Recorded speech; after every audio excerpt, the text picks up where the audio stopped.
Mga guys, grabe ang saya itong nangyari nung bumisita ako sa Seaside Arena.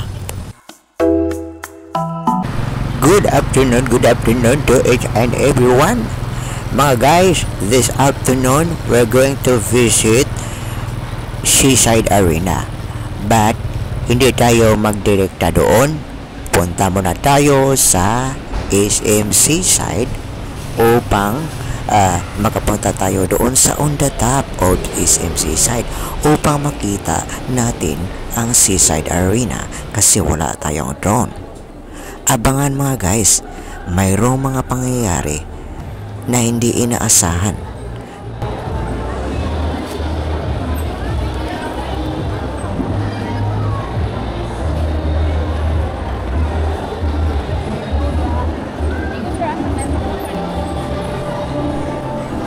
Marami mga guys, dito sa nakita natin ang daming mga tao, iba't ibang mga tao, iba't ibang lahi, iba't ibang ganda, iba't ibang tangkad, iba't ibang talino. Grabe mga guys.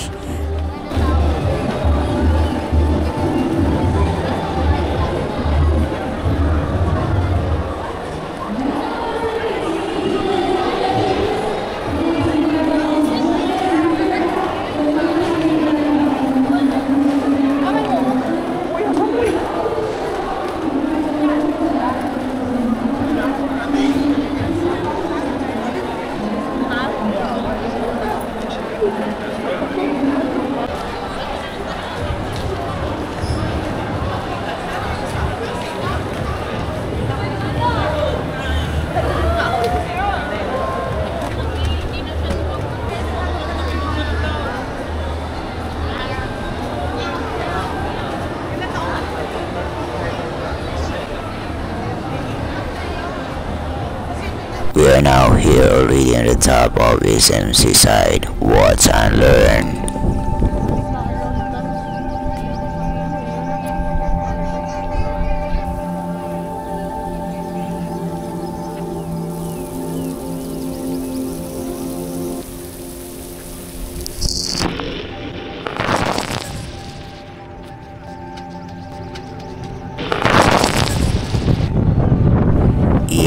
Yes, sa wakas nandito na tayo sa pinakapakay natin mga guys sa pag-update sa Seaside Arena.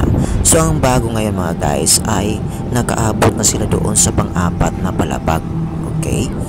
Pang-apat na palapag at mayroon silang dalawang tower crane na dagdag dito sa may SMX Hotel sa right side natin mga guys. Yan ang number 1 sa right side natin na tower crane. Then sa likod dito sa old na tower crane, mayroong nakalagay dito na isa nandun sa likod mga guys, hindi pa tapos. Okay. Titigang mabuti. I'll repeat. The new tower crane nandun sa right natin mga guys. Yun nakita niya. Yan. Yung nasa right natin. Yan ang new tower crane na na-install nila dito sa may SMX Hotel. So dito makikita natin doon sa likod mayroon doong tower crane na hindi pa natapos sa pag-install. Yan ang pang pito na tower crane mga guys. So yan lang ang update natin sa SMX Hotel at saka sa Seaside Arena. So balik tayo dito sa SM Seaside mga guys. Kailangan manood tayo dito para makita nyo ang mukbang ko.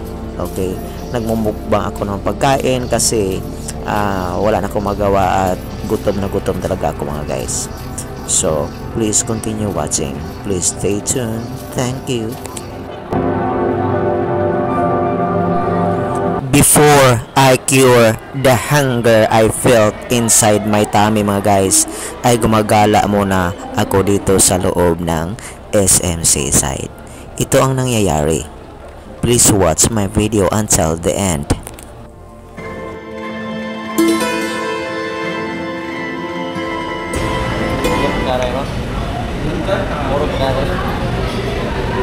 Pwede bang road?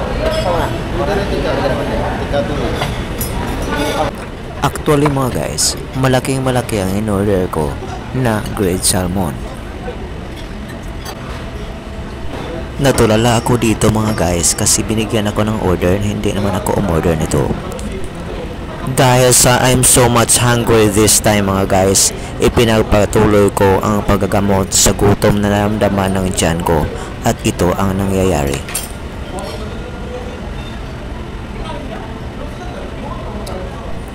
Naguguluhan na ako dito mga guys this time. Tanong ko sa sarili ko, ano ba ang unahin ko sa dalawa? Itong salmon na in-order ko o itong hindi ko in-order na ang scallop? Masarap pa naman ito, tanong ko sa sarili ko. Munti ka na ko siya nakain yung in-order na hindi ko in-order. Ito ang nangyari mga guys.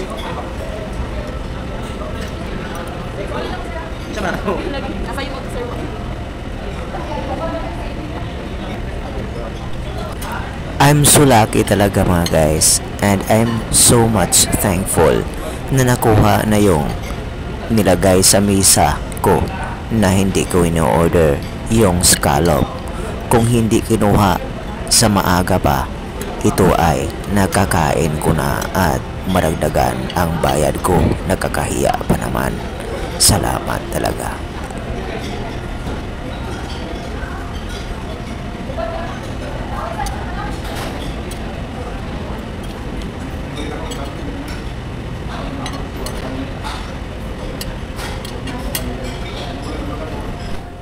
Ang iniinom ko mga guys, ito ay tinatawag na melon fresh juice.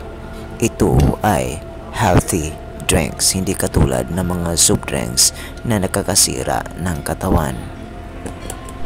Paalaala, makinig mabuti at isiping mabuti. Hindi lahat na pagkain ay nakabubuti sa ating katawan. Magpakonsulta muna kung ang kinakain natin ay pwede ba sa ating katawan. Salamat.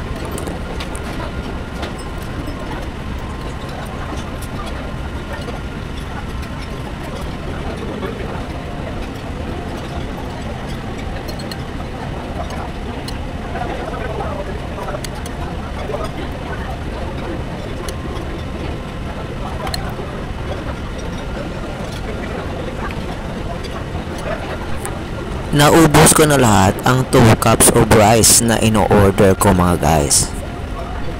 I-bring home ko sana ang salmon na natira na kinakain ko.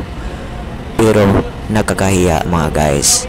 At dinagdagan ko na lang ng isang 1 cup of rice upang maipagpatuloy ko at maubos ko ang salmon na in-order ko. Itong nangyari.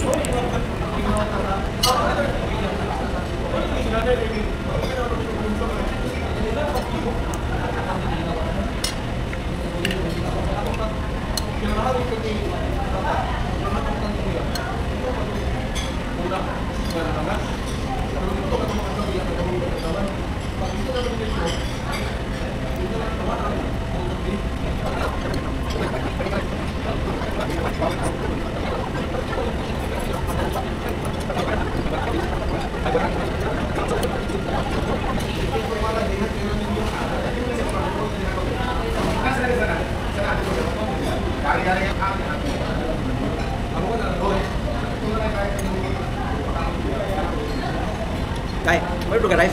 Pwede pa dugang.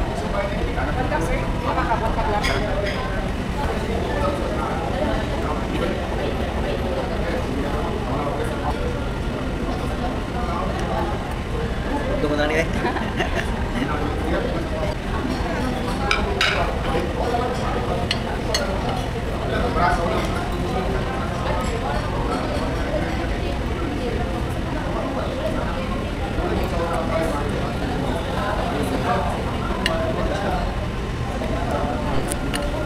I force myself and I try my best to consume everything.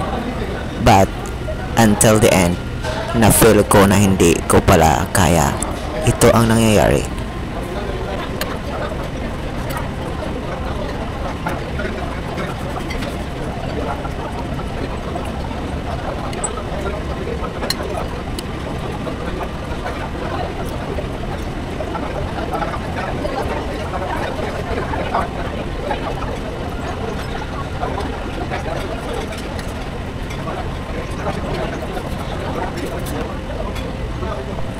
This time, I almost vomit. Parang masusuka na ako kasi punong-puno na talaga ang tiyan ko at hindi ko na talaga kaya ubusin ang kinakain ko. Nahiya ako sa mga tao kaya I pretend na maubos ko. Grabe, nakakahiya.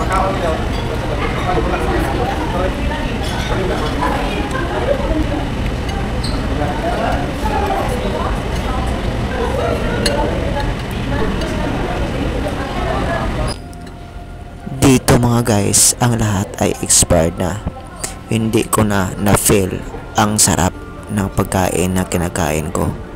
Kasi masakit na talaga at nahihilo na ako sa busog na nararamdaman ko.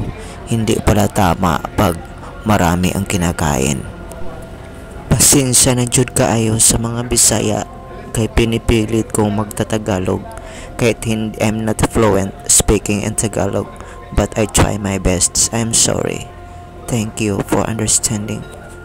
Parang wala na po tayong time. Hanggang dito na lang. Maraming salamat sa panonood. Hanggang sa muli nating pagkikita. Bye, bye, bye. God bless you again. God bless you all.